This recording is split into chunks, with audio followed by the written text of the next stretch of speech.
Welcome to Whitestone Missionary Baptist Church in Memphis, Tennessee, 187 South Parkway East. This is for our weekly Sunday school lesson presentation. We're live streaming it on YouTube and Facebook. Thank you for tuning in. God bless you. And I hope that you have had a good week and you're having a good morning. And I hope that you will attend worship services somewhere on today. Lesson number 70. In this particular series since the pandemic started, the 8th for the fall quarter. The subject for this week is the mission of the 12 spies. Thank you also to our media ministry team, Reverend Henderson and Sister Fletcher and other team members. And the theme for the Bible text, which the lesson, the subject, the mission of the 12 spies is taken from, is the book of Numbers, chapter 13, the first 3 verses, then verses 17 through 20, and then verses 25 through 33. Usually you end up reading verses 1 through 33. The theme for Numbers, the book of Numbers, wilderness wanderings.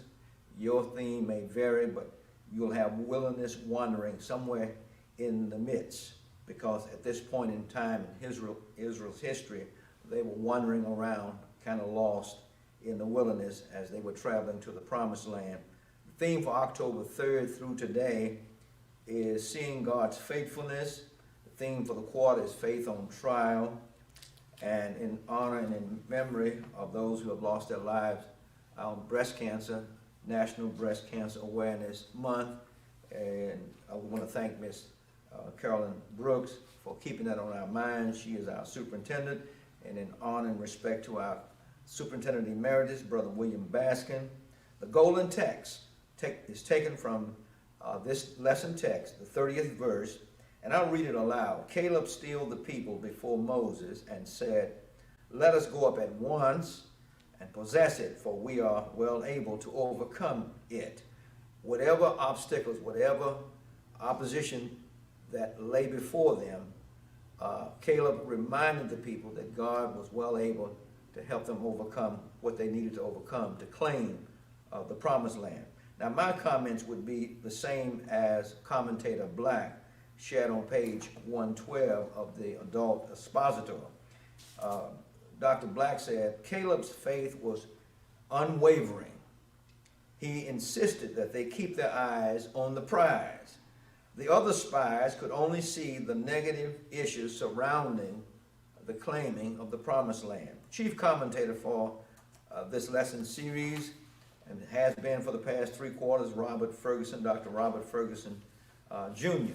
The lesson is divided into 3 sections. Section 1, selection of the 12 spies, is highlighted in verses 1, 2, and 3. The Lord's message to Moses comes in verse 1. The selection process is seen in verse 2, and the sending of the spies is seen in verse 3. Section 2 of our lesson, the mission of the 12 spies, is highlighted in verses 17 through 20.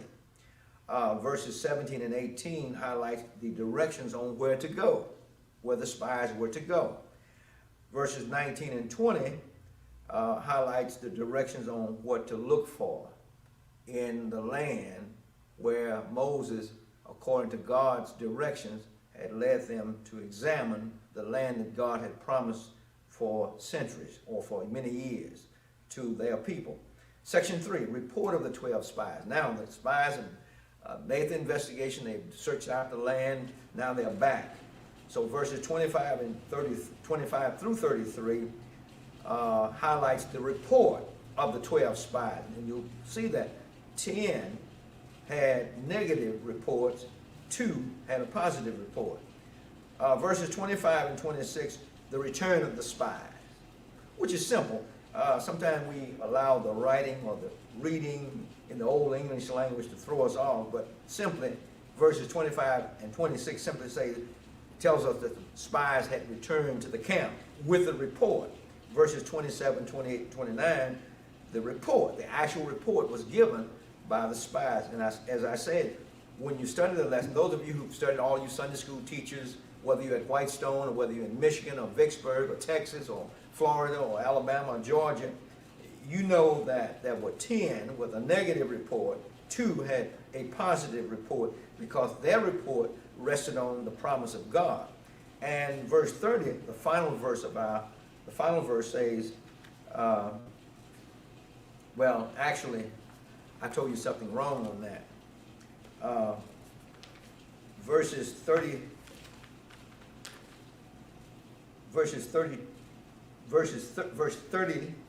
tells us of the contrary of the negative report, and verse 31, the rejection of Caleb's report. Now, Caleb had a positive report, and they rejected that. And then verses 32 and 33, which I left off the outline, highlighted the exaggeration of the grim picture. You know, some people make things sound worse than they really are. And when something is bad, it's bad, but it's not as bad as many times we think. So if you have this outline, you know that I left off a portion of the outline, so I've covered that. Words defined. Nephilim, as they describe the kinds of people they saw over in the land of Canaan, they said there were giants over there, the sons of Anak, who lived before the flood. And so that, they shot that that argument, that report was really, refuted because what? These giants, so-called giants, sons of Anak, they lived before the flood and contributed to the violence that led God's judgment on the man at the time. See Genesis chapter 6, verse 4. Now, when you see Caleb steal the people, it means Caleb asked the people to be quiet. The evil report was a negative report. All the bad things, all the darkness was brought out. Sure, there was some opposition. Sure, there would be some issues and some problems they'd have to overcome. But God had already promised that I'm going to help you claim the land that I promised you. Nothing is all scot-free. Great stature, they describe these people in the land as great stature. They were huge, they were large, they were big people. The report, facts on what was seen or investigated. Commandment, to rule, to order, to demand, or to guide. Mission, an assignment, a direction, a charge with duty. Search out the land. Seek to find out, to inquire, to explore. And you'll see a word called ire, I-R-E, that means to anger or to cause rage in one. Spy, one who is sent out to find out or to discover important facts about what they are to examine. Shew, S-H-E-W, simply means show. Intimidate. The people were intimidated by what they saw in the land. They were threatened in essence. They were frightened. They were scared off. On page 103 of this expositor, the adult expositor, our chief commentator, Dr. Ferguson, Jr., on page 103, makes 4 important points. If for some reason we can't continue this, these 4 points will cover the lesson in general. If you read the text, this is a summary of the information or the message to us from God. Number 1, Ferguson says, God never promised us that the Christian life would be easy. Number 2, God expects us to trust in Him even when we cannot see our way clear at the moment. And that's hard. That's very difficult. When things are going rough for you and somebody says, well, just trust God. Oh, that's very difficult. It's baffling. It's frustrating. Number 3, God knows, according to Dr. Ferguson, and according to this lesson text, God knows we have tough times, and He will give us the victory over our potential defeats if we trust Him. God really is our strength. Read Psalm 27, verse 1 and 2. And also see Nehemiah chapter 8, verse 10. Dr. Ferguson summed up the lesson text when he quoted 1 John chapter 4, verse 4. Greater is he that is in you than he that is in the world. God is much greater than Satan. Satan is mighty, but God is almighty.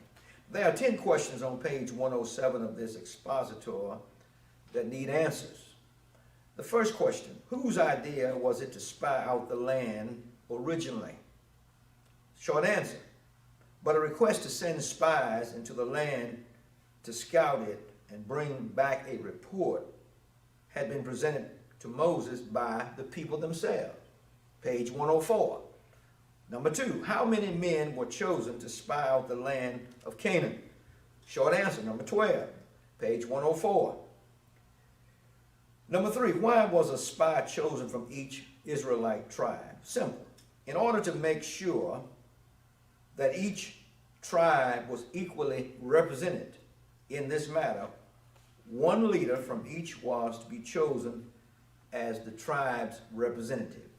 Much like the House of Representatives, the House of Senate, locally, state or state house, the state Congress, or the National Congress, and so forth, the city council.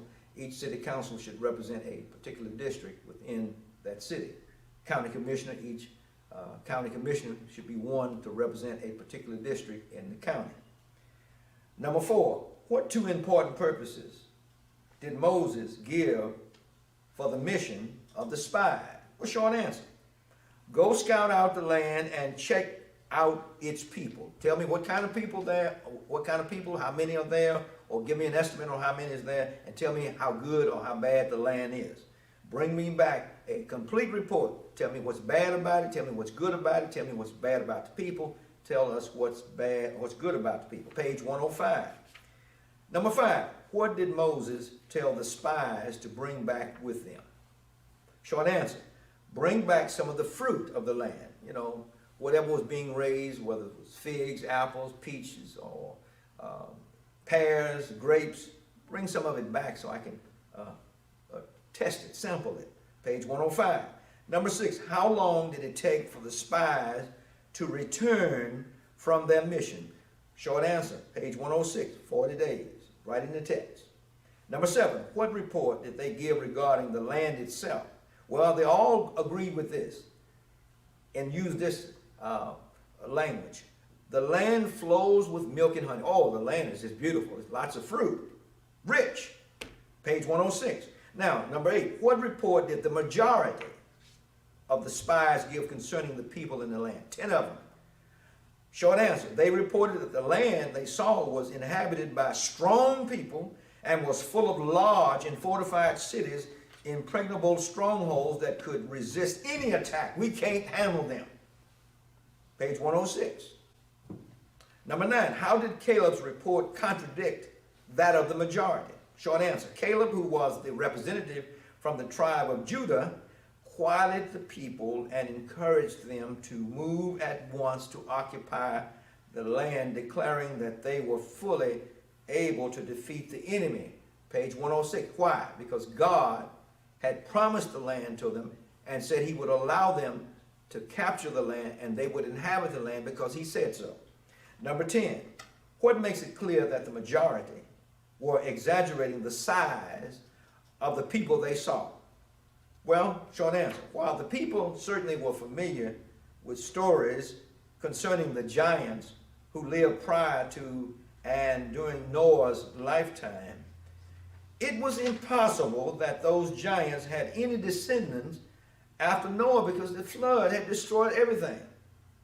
Since the Nephilims were completely destroyed in the flood and left no living descendants or offspring, this was nothing but an attempt to play on the fears of the people by calling to mind the giants of the past and describing the current people or inhabitants of the promised land, page 107. A few notes and quotes and I'll be finished. First, Ferguson did not deny, this is what the commentator Dr. Black tells us on page 108. He said, what we must remember about this lesson, about this message that comes through in the text, is that Ferguson did not deny that the enemy was strong and large. However, he trusted, well, actually, it was actually the Caleb and Joshua. They didn't deny that the enemy was strong and large.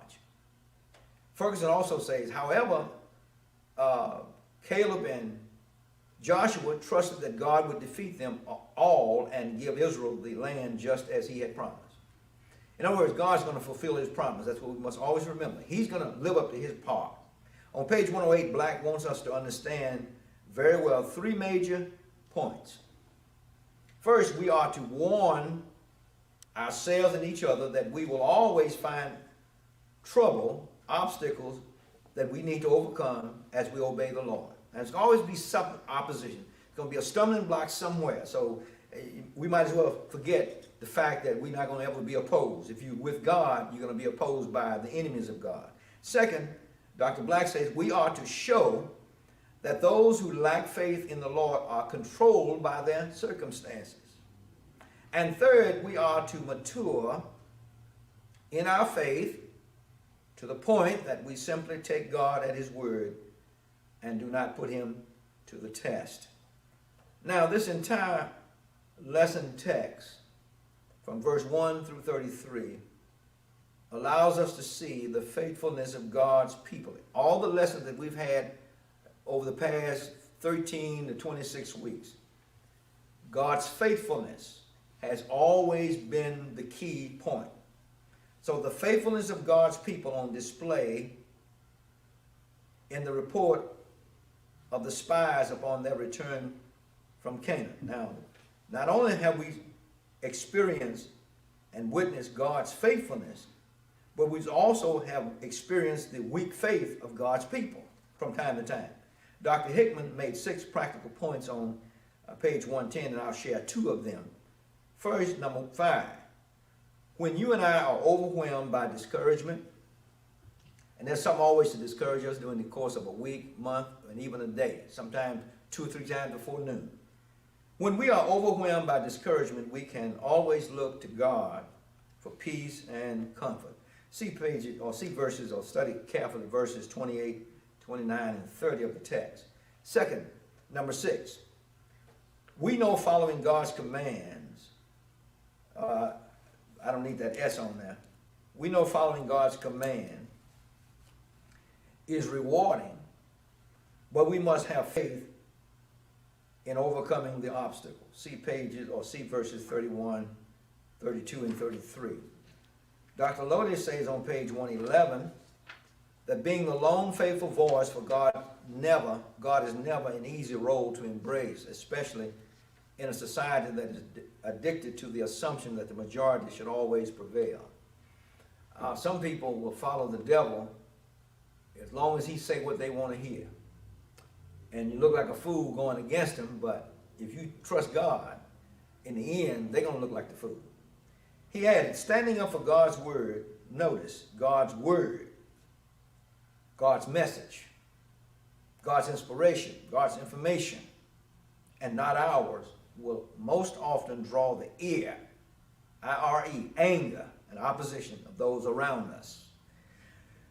Dr. Spencer said on page 115 of the expositor, the people insisted on taking the way of fear and doubt by heeding only the majority report that was laced with negativity, which intimidated them with the tales of giants and monsters.